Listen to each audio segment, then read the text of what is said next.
आज हम स्टार्ट कर रहे हैं एक नया चैप्टर जो कि है हाउ डू ऑर्गेनिजम्स रिप्रोड्यूस। तो इस चैप्टर में सबसे पहले हम देखते हैं कि रिप्रोडक्शन क्या होती है। तो रिप्रोडक्शन एक ऐसी प्रोसेस होती है जिसमें एक नए ऑर्गेनिज्म का प्रोडक्शन होता है फ्रॉम प्री एग्जिस्टिंग ऑर्गेनिज्म, और वो दोनों ऑर्गेनिज्म सेम स्पीसीज के होते हैं। ठीक है, अब हम देखते हैं कि सिग्निफिकेंस ऑफ रिप्रोडक्शन, यानी कि रिप्रोडक्शन का क्या सिग्निफिकेंस है। तो रिप्रोडक्शन इंश्योर करता है continuity of life on earth, यानी कि जो स्पीसीज जो अर्थ पे प्रेजेंट है उनको वो मेंटेन करके रखता है, उन्हें ख़त्म नहीं होने देता है। और रिप्रोडक्शन एसेंशियल है एक स्पीसीज के सर्वाइवल के लिए ऑन अर्थ। ठीक है, अब हम देखते हैं कि रिप्रोडक्शन के टाइप्स क्या होते हैं। Type of reproduction,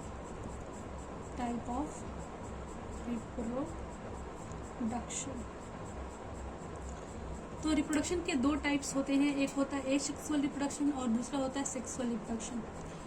asexual reproduction और दूसरा होता है सेक्सुअल रिप्रोडक्शन। तो सबसे पहले हम देखते हैं कि एसेक्सुअल रिप्रोडक्शन क्या होता है। एसेक्सुअल रिप्रोडक्शन एक ऐसी प्रोसेस होती है जिसमें एक ऑर्गेनिज्म का प्रोडक्शन होता है फ्रॉम सिंगल पेरेंट, यानी कि सिर्फ एक ही पेरेंट इन्वॉल्व होता है इस टाइप की रिप्रोडक्शन के लिए, और यहाँ पे किसी भी टाइप के कोई भी गैमीट्स का इन्वॉल्वमेंट नहीं होता है एसेक्सुअल रिप्रोडक्शन में। और वहीं बात करें सेक्सुअल रिप्रोडक्शन की, तो यहाँ पर दो पेरेंट्स का इन्वॉल्वमेंट होता है और वो दोनों पेरेंट्स अपोजिट सेक्स की होते हैं। अपोजिट सेक्स मतलब एक मेल होगा और एक फीमेल होगा, और यहाँ पे गैमीट्स का इन्वॉल्वमेंट भी होता है। गैमीट्स सेक्स सेल्स होती हैं। ठीक है, अब यहाँ पे एक अच्छा क्वेश्चन आता है कि एसेक्सुअल रिप्रोडक्शन और सेक्सुअल रिप्रोडक्शन में क्या डिफरेंस है। तो एज वी नो कि जो एसेक्सुअल रिप्रोडक्शन है वहाँ पे सिर्फ एक पेरेंट की इन्वॉल्वमेंट होगी, और सेक्सुअल रिप्रोडक्शन में दो पेरेंट्स की इन्वॉल्वमेंट होती है। और एसेक्सुअल रिप्रोडक्शन में कोई भी गैमेट्स का इन्वॉल्वमेंट नहीं होता, सेक्सुअल में गैमेट्स का इन्वॉल्वमेंट होता है। और एसेक्सुअल में गैमेट्स नहीं है तो उनका फ्यूज़न भी नहीं होगा, यानी कि यहाँ पे नो फ्यूज़न ऑफ गैमेट्स, और यहाँ पे सेक्सुअल रिप्रोडक्शन में गैमेट्स का फ्यूज़न होता है, और गैमेट्स फ्यूज़ करते हैं तो वो क्या बनाते हैं, ज़ाइगोट बनाते हैं। ठीक है, अब हम देखते हैं एसेक्सुअल रिप्रोडक्शन के टाइप्स। एसेक्सुअल रिप्रोडक्शन, तो इसमें सबसे पहला आता है फिजन। फिजन एक ऐसी प्रोसेस होती है और ये यूनिसेलुलर में पाई जाती है। और यहाँ पे क्या होता है कि जो ऑर्गेनिज्म होता है वो स्प्लिट कर जाता है दो या उससे अधिक ऑर्गेनिजम्स में। ठीक है, क्या होता है यहाँ पे एक ऐसी प्रोसेस होती है जिसमें एक यूनिसेलुलर ऑर्गेनिज्म डिवाइड या फिर आप स्प्लिट कह सकते हैं, वो डिवाइड करता है या स्प्लिट करता है दो या दो से अधिक ऑर्गेनिज्म में। इसको बोलते हैं हम लोग फिजन। और ये दो टाइप की होती हैं, हमारे सिलेबस में दो टाइप की फिजन दे रखी है। एक है बाइनरी फिजन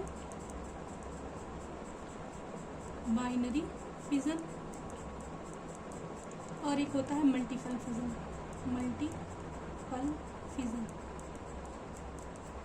बाइनरी फिजन का केस जो है वो बहुत ही इम्पोर्टेंट है।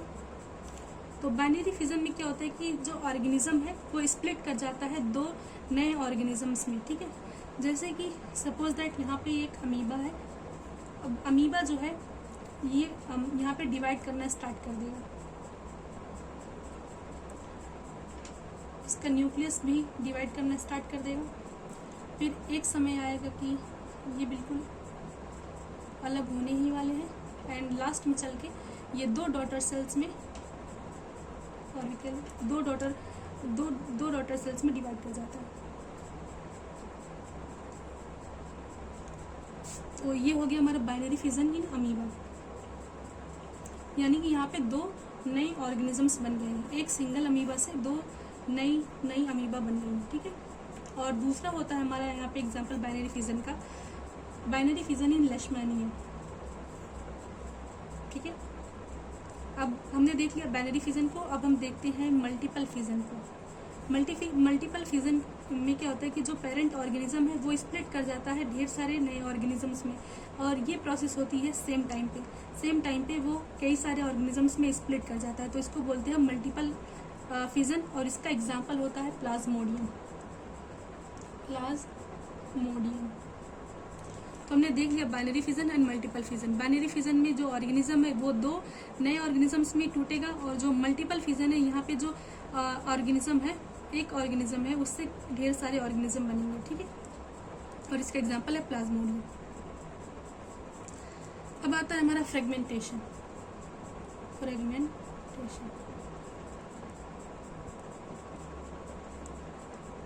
फ्रेगमेंटेशन में क्या होता है कि एक सिंपल ऑर्गेनिज्म जो है जब वो मैच्योर हो जाता है तो उसकी बॉडी जो है वो फ्रेगमेंट्स में टूट जाती है, ठीक है। फ्रेगमेंट्स में टूट जाएगी और वो जो फ्रेगमेंट्स हैं वो चल के एक नया ऑर्गेनिज्म बनाएंगे, एक कंप्लीट न्यू ऑर्गेनिज्म बना लेंगे। तो ये होगी हमारी प्रोसेस फ्रेगमेंटेशन की, और ये पाई जाती है स्पाइरोगायरा में। तो आप लोग अगर इसको लिखना चाहें तो इस तरीके से लिख सकते हैं, the breaking up of the body of a simple organism into 2 or more pieces on maturing and each of which subsequently grow to form a complete new organism, ठीक है। तो इस तरीके से आप लिख सकते हैं।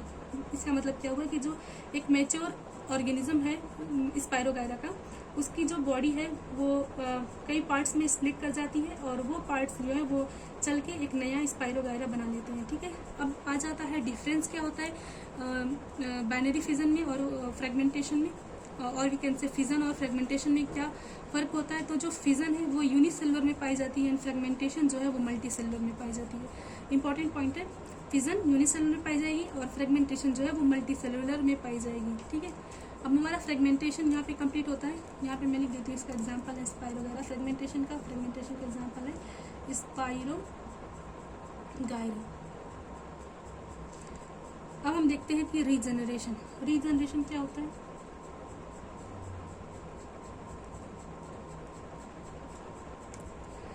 रीजनरेशन में क्या होता है कि जो एक ऑर्गेनिज्म होता है उसके पार्ट से नया ऑर्गेनिज्म प्रोड्यूस हो जाता है। सपोज दैट यहाँ पे एक ऑर्गेनिज्म है, अब सपोज दैट इसका ये पार्ट ब्रेक मतलब टूट जाता है और ये भी पार्ट, ये पार्ट और ये पार्ट टूट जाता है। तो ये हमारा ये पार्ट हो गया और ये पार्ट हो गया और ये पार्ट हो गया।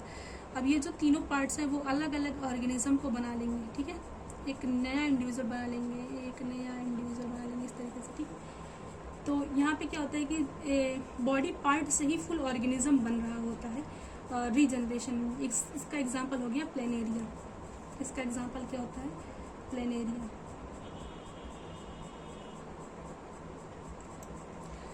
फिर आता हमारा नेक्स्ट जो कि है बडिंग। एंड बडिंग ये जो है वो बहुत ही कॉमन है, इसको प्रीवियस क्लासेस में भी पढ़ाया जाता है, बडिंग इन हाइड्रा, ठीक है। यहाँ पे क्या होता है कि जो हाइड्रा की बॉडी होती है उस पर एक बड निकल जाती है और वो बड जो है वो आगे चल के ग्रो करती है और एक नया ऑर्गेनिज्म बनाती है और बाद में वो उस अपनी पेरेंट की बॉडी से डिटैच हो जाती है, ठीक है।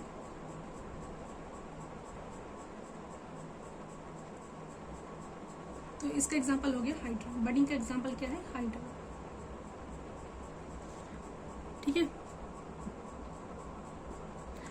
अब हम देखते हैं स्पोर फॉर्मेशन। स्पोर फॉर्मेशन में क्या होता है कि जो पेरेंट प्लांट होता है वो ढेर सारे स्पोर्स बनाता है। अब इसमें क्या होता है कि जब स्पोर केस फटती है तो जो स्पोर्स उसके अंदर प्रेजेंट होते हैं वो हवा में फैल जाते हैं, और जब फेवरेबल कंडीशन आती है और वो किसी फूड पे या फिर सॉइल में जाके गिरती हैं और फेवरेबल कंडीशन के अंदर वो ग्रो कर जाते हैं और बना लेते हैं एक नया प्लांट। इसका एग्जाम्पल हो गया राइजोपस। इसका एग्जाम्पल क्या होता है, Rhizopus.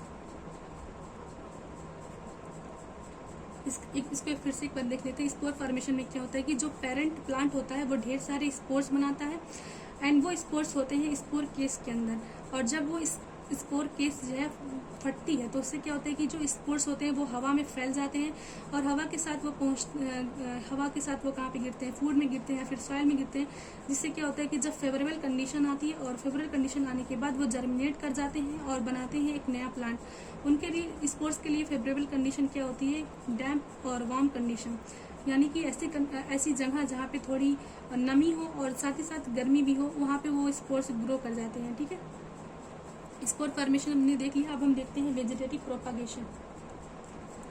Vegetative propagation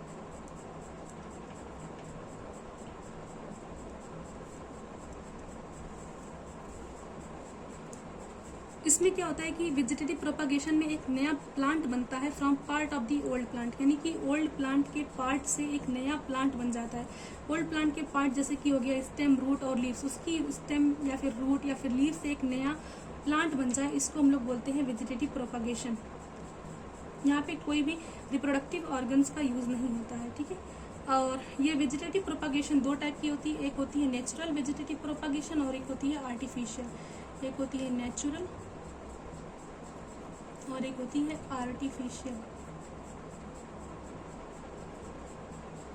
natural and artificial. Natural में एग्जांपल है एक ब्रायोफाइलम का एग्जांपल दे रखा है। ब्रायोफाइलम यानी कि अजूबा।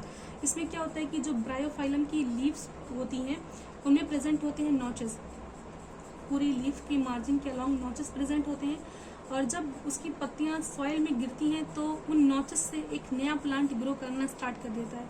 तो ये हो गया एक एग्जांपल नेचुरल वेजिटेटिव प्रोपागेशन का। इसका एग्जांपल होता है हमारा क्या, ब्रायोफाइलम। ब्रायोफाइलम।